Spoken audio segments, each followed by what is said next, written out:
Daud membuat bagi dirinya gedung-gedung di kota Daud.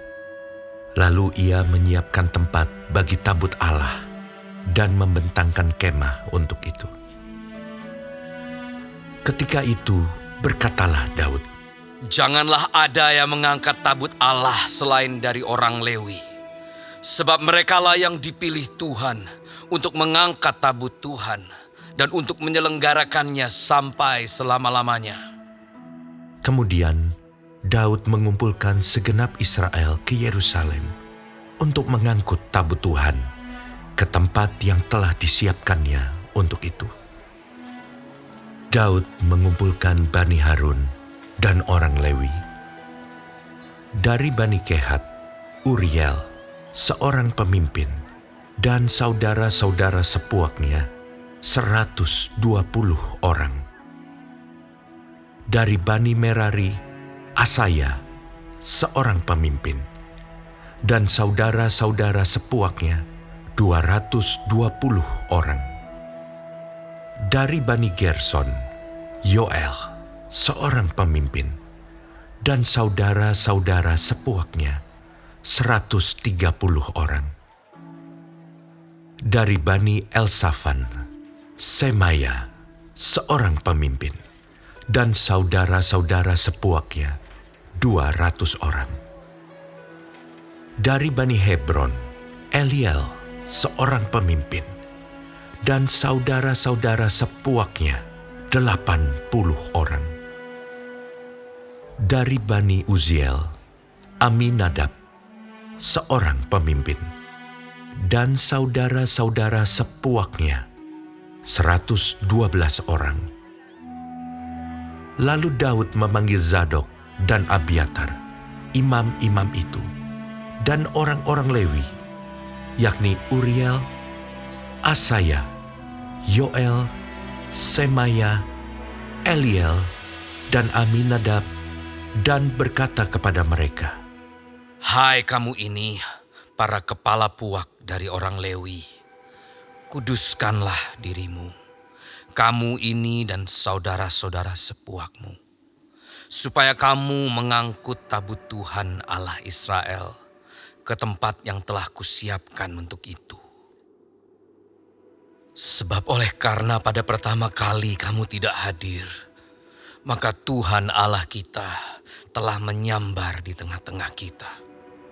Sebab kita tidak meminta petunjuknya seperti seharusnya." Jadi para imam dan orang-orang Lewi menguduskan dirinya untuk mengangkut tabut Tuhan, Allah Israel. Kemudian Bani Lewi mengangkat tabut Allah itu dengan gandar pengusung di atas bahu mereka, seperti yang diperintahkan Musa, sesuai dengan firman Tuhan.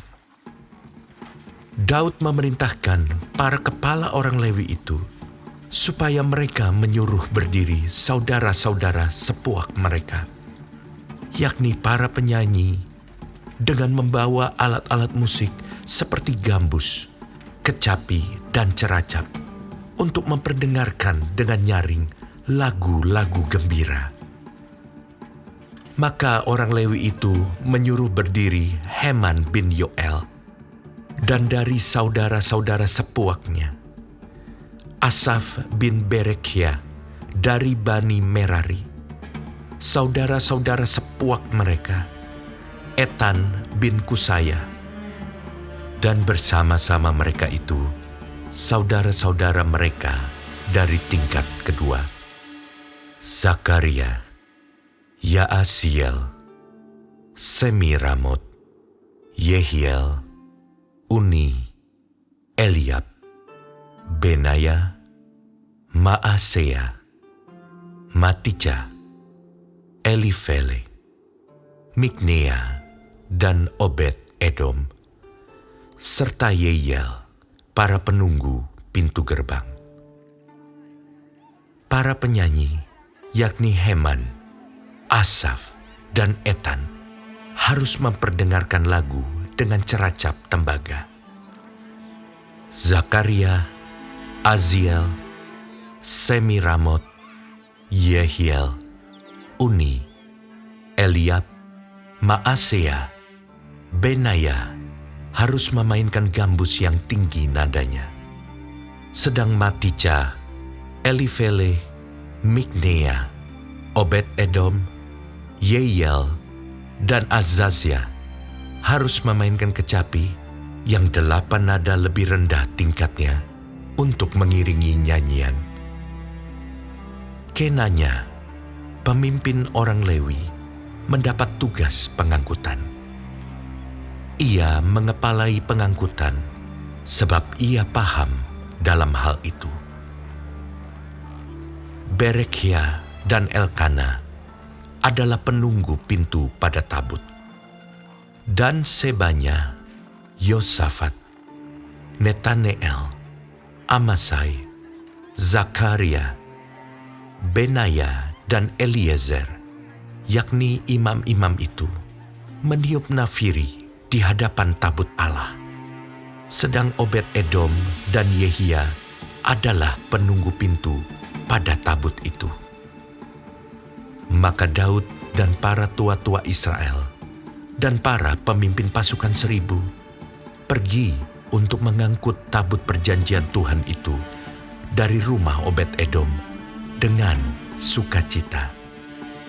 Dan oleh karena Allah menolong orang Lewi yang mengangkat tabut perjanjian Tuhan itu, maka dipersembahkanlah 7 ekor lembu jantan dan 7 ekor domba jantan. Daud memakai jubah dari kain lenan halus, juga segala orang Lewi yang mengangkat tabut itu dan para penyanyi, dan Kenanya yang mengepalai pengangkutan dan para penyanyi. Daud juga memakai baju efod dari kain lenan. Seluruh orang Israel mengangkut tabut perjanjian Tuhan itu dengan diiringi sorak dan bunyi sangkakala, nafiri dan ceracap, sambil memperdengarkan permainan gambus dan kecapi. Ketika tabut perjanjian Tuhan itu sampai ke kota Daud, maka Mikhal, anak perempuan Saul, menjenguk dari jendela, lalu melihat Raja Daud melompat-lompat dan menari-nari. Sebab itu, ia memandang rendah Daud dalam hatinya.